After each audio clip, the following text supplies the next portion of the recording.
And ఇంకా నవమి రోజు అమ్మవారు మహిషాసుర మర్దినిగా అందరికీ కూడా దర్శనమిస్తూ ఉంటారు. అంటే ఆ పేరు చెప్పగానే అంటే అమ్మవారు ఎలాంటి అంటే భయంకరంగా ఉంటారేమో, ఏ విధంగా ఉంటుంది అని చెప్పి కూడా ఆ పేరులోనే మనకు ఒక కొంచెం భయం అన్నది కలుగుతూ ఉంటుంది. అండ్ ఇదే కాకుండా ముఖ్యంగా తెలంగాణలోని బతుకమ్మ కూడా అదే రోజు రావడం కూడా చాలా విశేషం అని చెప్పచ్చు. సో ముఖ్యంగా ఈ 2 రోజులు అలాగే అమ్మవారిని ఏ విధంగా పూజించుకుంటే మంచిది, ఎటువంటి నైవేద్యం సమర్పించుకుంటే మంచిది అంటారమ్మా? सर्वस्वरूपे सर्वेशे सर्वशक्ति समन्विते भयेभ्यः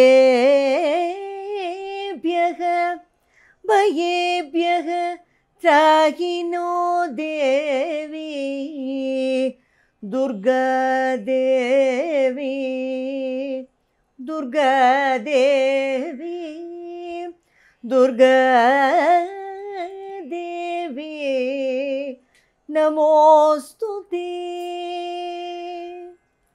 దుర్గాదేవి దురిత నివారణి అంటారు. మన జీవితంలో వచ్చేటువంటి దురితాలన్నీ కూడా పోగొట్టేది అమ్మ దుర్గా.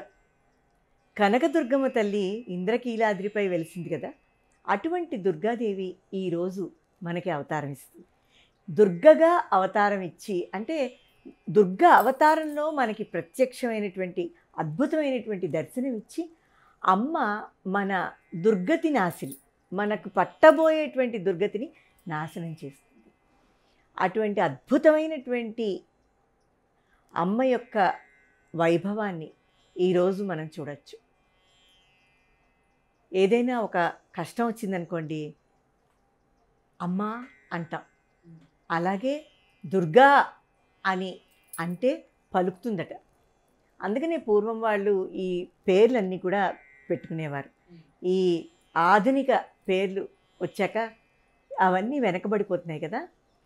రోజులో ఒక్కసారైనా దుర్గా దుర్గా అంటే చాలు, ఆవిడ ప్రసన్నమైపోతుందట. అటువంటి దుర్గాదేవి ఎరుపు రంగు వస్త్రాన్ని ధరించి, అంటే ఇంకా రేపు మరుసటి రోజున ఆవిడ ఎందుకైతే మనల్ని అందరికీ ఇక్కడికి వచ్చి ఎందుకు ఆవిడ వచ్చింది, ఈ నవరాత్రులలో నవవిధ మార్గాలలో మన చేత అర్చనలు సాగించుకుని మన చేత అన్ని పూజలు తీసుకుని గ్రహించి అలాగే నవదుర్గగా భాసిల్లుతూనే ఈ అష్టమి రోజున దుర్గగా ఉండి ఇంకా తన పైనటువంటి అతి ప్రతాపంతో తీవ్రతమమై అతి దుర్గాన్ని అధిరోహిస్తుంది. ఆ దుర్గాన్ని దాటి రేపటి రోజున మహిషాసురుణ్ణి చంపడానికి ఉద్యుక్తురాలవుతుందన్నమాట. అటువంటి దుర్గాదేవి, అందుకనే ఎరుపు రంగు కడతారు. మనం చెప్పుకున్నటువంటి గారెలు, ఈరోజు మినపగారెలు అమ్మవారికి నివేదనగా పెడతారు. ఎర్రని పువ్వులతో అర్చించడం ఆనవాయితీ. అలాగే దుర్గకి సంబంధించినటువంటి దుర్గా స్తోత్రాలన్నీ కూడా ఈరోజు చదువుకుని మనం పారాయణ చేస్తే మంచి ఫలితం ఉంటుందన్నమాట. దుర్గాష్టమి నాడు ఈ అమ్మవారి యొక్క ప్రతాపాన్ని తెలియచేసేటువంటి ఒక విశేషం ఏంటంటే, ఇంద్రకీలాద్రిపై ఉండేటువంటి దుర్గాదేవి ఎలా వెలిసింది, ఇంతమంది కష్టాల్ని ఏ రకంగా ఆవిడ తీరుస్తోంది. ఇప్పుడు కొత్తగా తెల్లవారుజామున నవావరణ పూజ కూడా ప్రవేశపెట్టారు, టికెట్లు తిరుపతిలో లాగా తిరుమలలాగా. అందుకని ఈ నవావరణ పూజలతో కిటకిటలాడిపోతూ అక్కడ అమ్మవారు భక్తుల సందోహంతో దుర్గాష్టమి నాడు ఇంద్రకీలాద్రి అద్భుతంగా దేదీప్యమానంగా విరాజమానమై ఉంటుంది. దుర్గాదేవి అక్కడికి వచ్చి మనల్ని కటాక్షిస్తూనే ఇంద్రకీలగిరిపై నిలచిన దేవి కనక దుర్గామయీ కరుణామయీ, ఇంద్రకీలగిరిపై నిలచిన దేవి కనక దుర్గా కరుణామయీ తల్లి, నవరాత్రులలో దుర్గామాతగా దుష్ట రాక్షసులను దునిమిన తల్లి ఇంద్రకీలగిరిపై నిలచిన దేవి కనకదుర్గా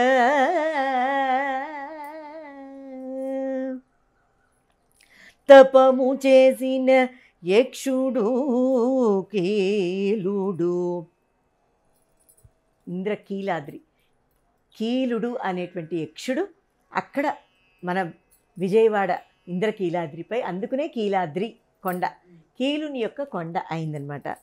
తపము చేసిన యక్షుడు కీలుడు తన శిరమునే ఆసనము చేసుకొని వెలయుమనుచు నిన్ను బహువిధముల గిరిగా మార్చెనట వెలసితివమ్మ ఇంద్రకీలగిరిపై నిలచిన దేవి కనకదుర్గా కరుణామయి తల్లి రక్తాంబరమును ధరించిన దేవి సర్వాభరణములు అలంకరించుకొని కదంబనమును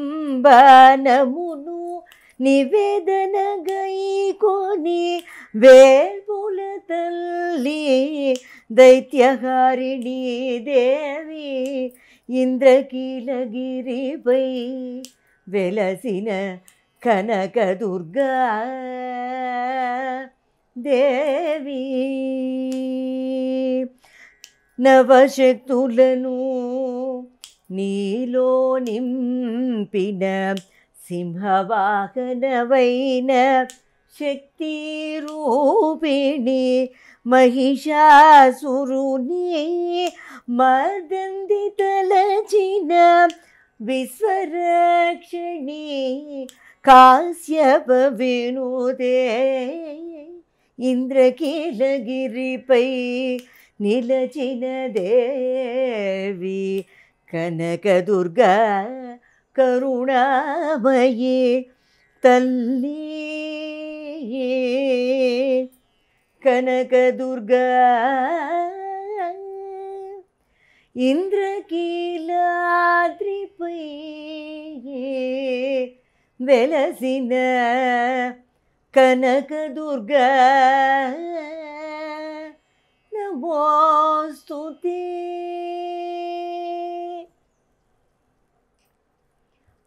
అటువంటి కనకదుర్గాదేవిని మనం అనునిత్యం నిత్యము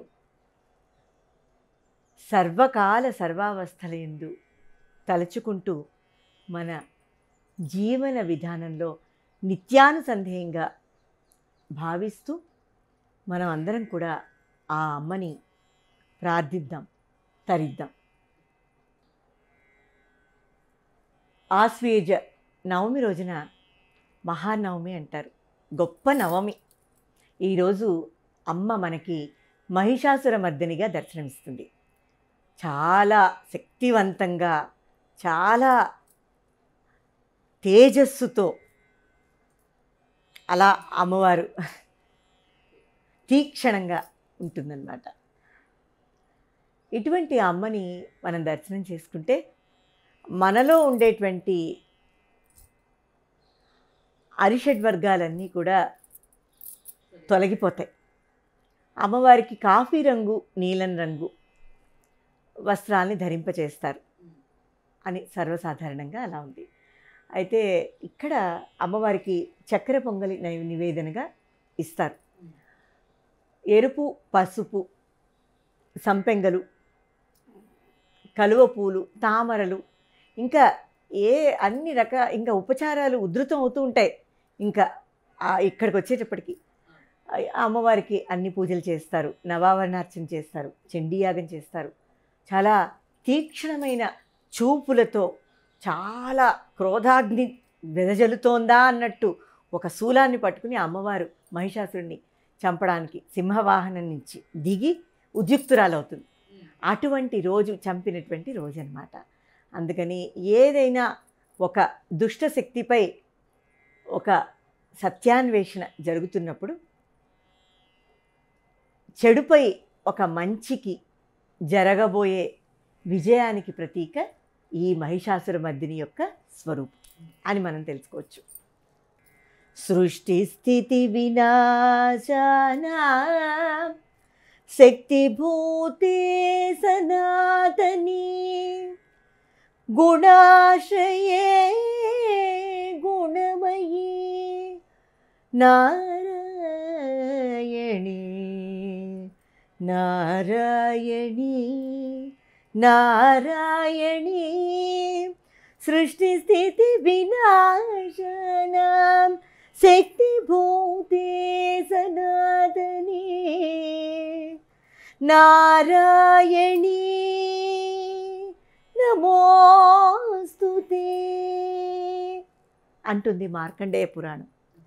అటువంటి సృష్టి స్థితి వినాశ కారణమైనటువంటి సర్వ జగత్తు కూడా ఈ నారాయణి పైన, అమ్మవారి పైన ఆశ్రయిస్తుందట. అందుకనే త్రిమూర్తులు కూడా శ్రీదేవి లేనిదే ఏ పని చేయలేరు. కాళిదాసు కూడా చిద్గగన చంద్రికలో ఈ విషయాన్ని చెప్తారు. సౌందర్య లహరిలో కూడా శంకర భగవత్పాదులు ఈ విషయాన్ని చెప్పారు. వాళ్ళ ముగ్గురు కూడా అమ్మవారి యొక్క శక్తిని ఎలా ఉందో చూసుకుంటూ గ్రహిస్తూ ఈ లోకపాలనం చేస్తారట. ఎంత గొప్ప విషయం!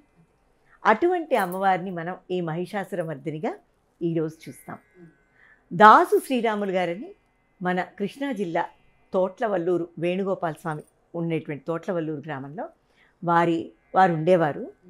మన ఆయన్ని ఆంధ్ర శ్రీనాథుడు అని అనేవారట. అద్భుతమైనటువంటి మహాకవి. వాళ్ళ మనవలు మునిమానవలు అందరూ కూడా ఉన్నారు. వాళ్ళందరూ కూడా వారి కృతులన్నీ కూడా నూకల చింతసత్యనారాయణ గారితో పరిష్కరించారనమాట. అందులో ఒకటి పూర్తిగా, ఎందుకంటే విజయవాడ వారి యొక్క దుర్గాదేవి వారి యొక్క ఆశ్రిత కల్పవల్లి, అంటే వారి యొక్క శ్రేష్ఠ దేవత. మీ ఇంటి దేవత ఎవరండి అని అడుగుతారు కదా, కులదేవత అనమాట.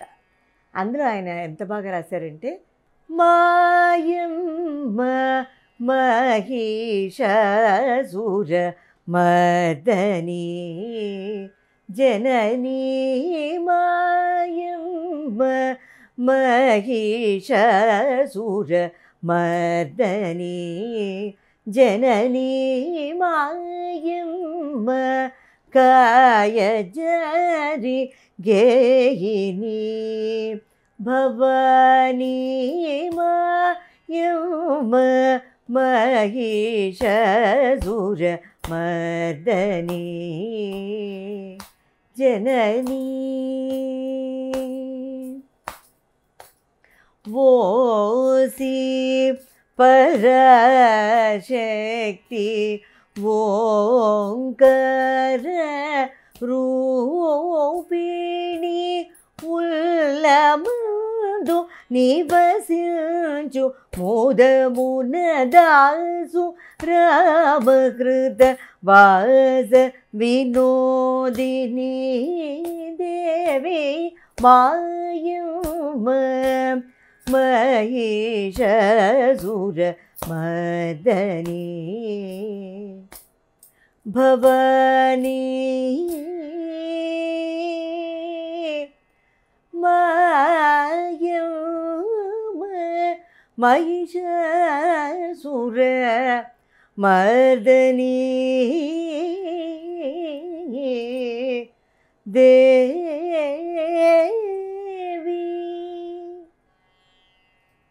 ఈ రకంగా నవదుర్గలలో అత్యంత ముఖ్యమైనటువంటి రోజు శరన్నవరాత్రిలో ఈ మహిషాసురమర్దిని వచ్చేటువంటి రోజు. నవదుర్గల త్రిమూర్తుల శక్తుల చేకొని అవతరించినావమ్మ మహిషాసురమర్దిని దేవి. ఇంద్రాదులు నిన్ను దర్శించగరాగా ఇంద్రకీలాద్రిగా మారినది కీలాద్రి ఇంద్రకీలాద్రిపైనున్న నీవు చంద్రవదన కాశ్యపు నీ నమస్సులు చేకొను మహిషాసుర అంటారు సీతారామయ్య గారు. వరగురుగు గజనని మదశమని మహిషాసురమర్దని మందగమని మంగళవర ప్రదాయిని సరసి జనాభ సోదరి శంకరి పాహి మాం సరసి జనాభ సోదరి అనేటువంటి నాగగాంధారి కృతిలో మహిషాసురమర్దిని అమ్మవారు నెమ్మదిగా నడుస్తూ వస్తుందట. ఈ రోజునే సద్దుల బతుకమ్మ, ఈ బతుకమ్మ, ఆ బతుకమ్మ అనేటువంటి ఈ పుష్పములతో కూడినటువంటి ఈ పండగ ప్రపంచవ్యాప్తంగా ఇంటర్నేషనల్ ఫెస్టివల్గా పరిణతి చెందినటువంటి బతుకమ్మ పండగ మనందరం కూడా కలకాలం నిత్య నూతనంగా సకల సౌభాగ్యాలతో బతుకమ్మ అని చెప్పడానిక అన్నట్టు పుష్పాలలో అమ్మను చూసేటువంటి విధి విధానం ఈ బతుకమ్మ. ఇటు మహిషాసురమర్దిని అమ్మ, అటు బతుకమ్మ ఇద్దరిని కలిపి మనము పూజ చేద్దాం, ఆశీస్సులు తీసుకుందాం.